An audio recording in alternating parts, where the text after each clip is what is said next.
how to fix this problem. It's easy if you want to fix it.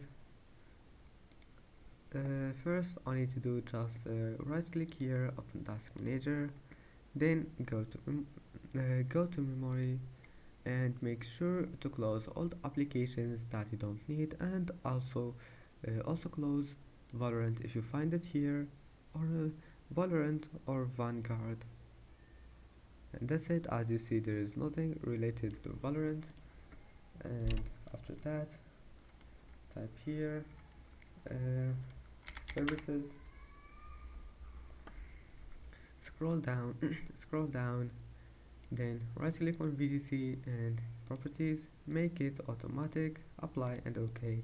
Close this window, right click on Valorant and run it as an administrator, and that's it. Don't forget to like, and see you in the next video.